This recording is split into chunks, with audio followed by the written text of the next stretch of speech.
As many of you know, I consider Kid to be one of the best support brawlers in the game, which is ironic because he is probably the worst at being a support brawler out of the entire roster. But recently I decided to try out other support brawlers to see if they were any different, and thankfully Gus is no exception. So with that said, in this video I'll go over what exactly makes him annoying to deal with and which modes you should consider using him on.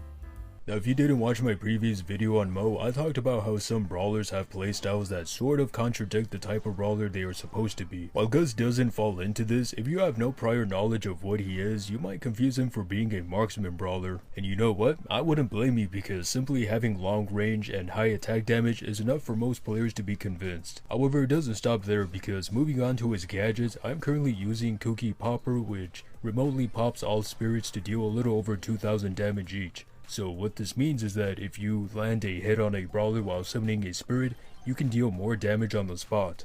I personally found this to be better for a solo showdown, but his other gadget called Soul Switcher might be better suited for team modes due to it summoning spirits faster. Now speaking of team based modes, I'm going to talk about Knockout and Bounty because you're most likely going to encounter Gus here, and for good reason. So just like with a marksman brawler, you want to try and stay in the back. However, since Gus is a support brawler, you also want to make sure you're near your teammates. His spirits of course help to heal, but you can also give your super to someone who needs it the most. Both of his star powers are also really good, with Health Bonanza healing him 100% more from his spirits, and Spirit Animal increasing teammate damage by 25% when you give them your super. While all of this sounds good and all, truth be told, I didn't do so good in either of these modes for two reasons. The first are the brawlers that I went up against, which worked far better on these maps than Gus, which were mainly artillery. The second reason has to do with Gus's attack or projectile speed, which I'm sure you've noticed is a bit slow. It's kind of similar to Fang's attack, but it's by no means terrible, just something you have to get used to and practice with a lot. I also decided to try and use Gus on Gem Grab, and he did fairly well here, but my teammates did the majority of the work while I did my best to support them.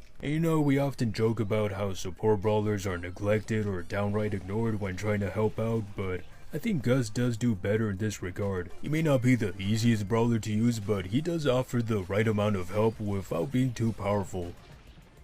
So those were my thoughts on Gus, and all in all, I did enjoy playing him. Though do keep in mind, I highly recommend upgrading him first before playing team-based modes, just to ensure you have a better chance at winning. I didn't really mention the gear I was using, but just like with other brawlers, I would recommend sticking with shield and health. Anyways, have a good day.